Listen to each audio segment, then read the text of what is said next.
Jim Carrey was on Good Morning America a few days ago, and he gave a response to the whole Will Smith, Chris Rock thing. You gotta respect Jim Carrey. I mean, here's a guy who could easily just go silent, not say anything.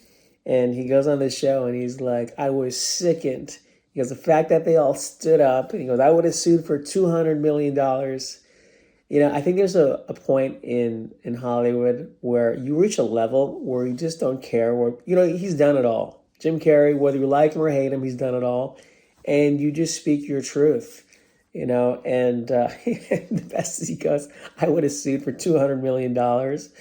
Like that's the best when someone just, doesn't really care anymore.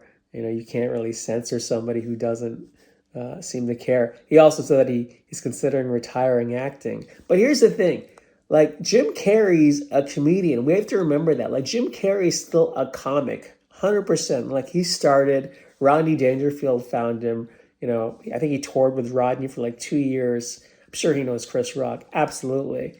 So I can't name one comedian who hasn't come to the defense of Chris Rock. But the funny thing to me, I was reading this morning, is there's a whole backlash against Jim Carrey now because I guess he kissed Alicia Silverstone in like 1997 at the MTV Music Awards. I don't even know much about the event, but whatever happened, I'm just talking about like the events that transpired.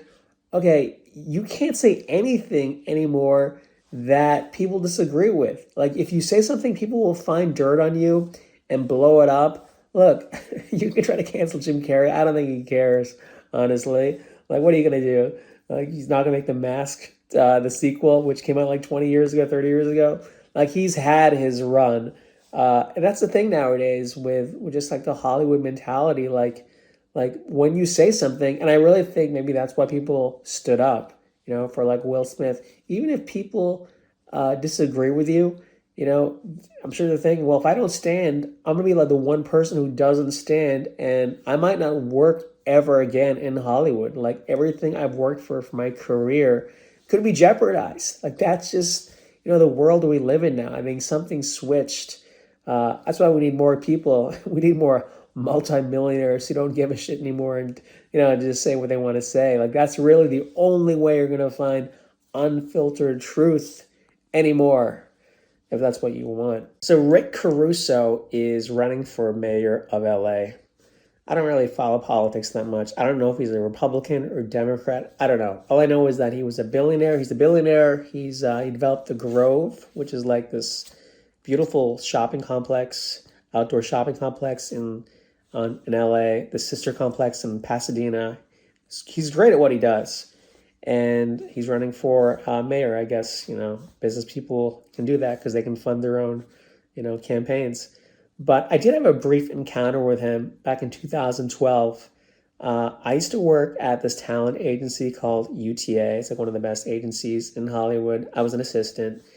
And they tried to sign Rick Caruso, right, for something. I guess they were trying to sign him because he wanted to get into TV and film. I'm not sure all the details. But he came to UTA with his whole team, a small entourage, for a meeting. And I remember his front guy, he's got this guy who was super affable, really nice, the guy on the phone who did the meetings and stuff. And I got to listen on the phone calls because I was setting up the calls. And I was the guy, for some reason, that was in charge of bringing Rick Caruso and his team to the conference room. Like, I went down to the lobby, greeted them, and brought them upstairs. And I just remember going down there thinking, man, I'm going to meet Rick Caruso. He's going to say hi to me at least, because I always feel like if you go to a restaurant with like an exec or whoever, like, I always watch how they treat the wait staff because that says something, right? I always say hi to the waiter or waitress, a thank you, just like common courtesy, because that just says something about your character. So I go down there. I'm an assistant, like the lowest of the low. And the front guy was there. I forget his name. And he was super nice. Rick Caruso didn't say anything to me. I remember he just, stared at me like, all right, are we going to go upstairs or what? And I remember thinking like, man, this guy's a dick. I remember thinking that in my head. Like, dude, come on, man. You can at least say thank you to me. Now, look, I'm not going to judge him because maybe he had a bad day or maybe he was thinking of something else. I mean, he came there for a big meeting. So, why would you talk to the assistant there. But, I was let down. But let me just say this. If he can improve LA or whoever they elect, I don't care. I love LA. Like, I'll go on record of saying that too. Like I spent 15 years of my life there, and it's given me a lot. And it's in a bad place right now. Like the homeless problem. There's like muggings on my street. I live in a good neighborhood too. Like it's just really in a bad state. And I feel like whoever can improve it and put it in a new direction, I'm for. So business is business. Anybody here watch the Grammys? I don't watch any of it, to be honest with you. But I did keep track of what goes on, and Louis C.K. won the Best Comedy Album of the Year. And I was thrilled about that because I'm a huge Louis C.K. fan. I've gone on record of saying this.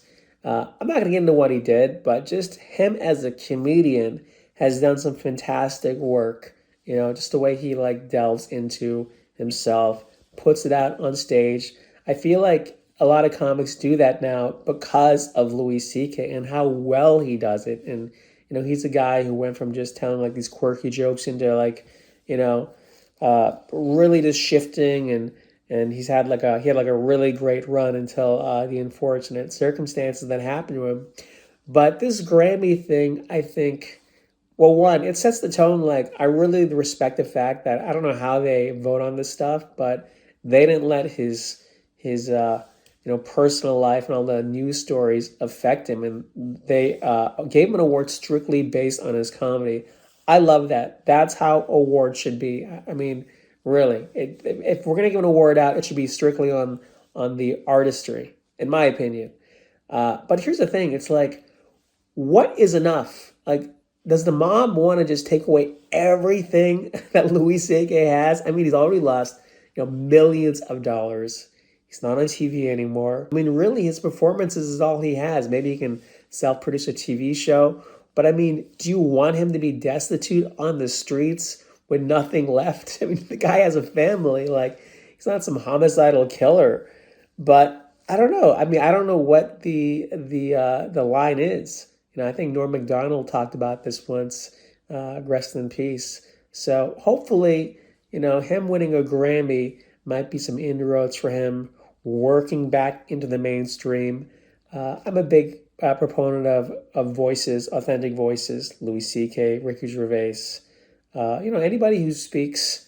I'm sure there are females out there too. Maybe Chelsea Handler. I mean, not a big fan of her, but at least she says what she wants to say. I think anybody who just taps into their essence and shares that, like, it's much needed, especially now where groupthink is encouraged, and if you say anything against it, you're done. I mean, what a world we live in.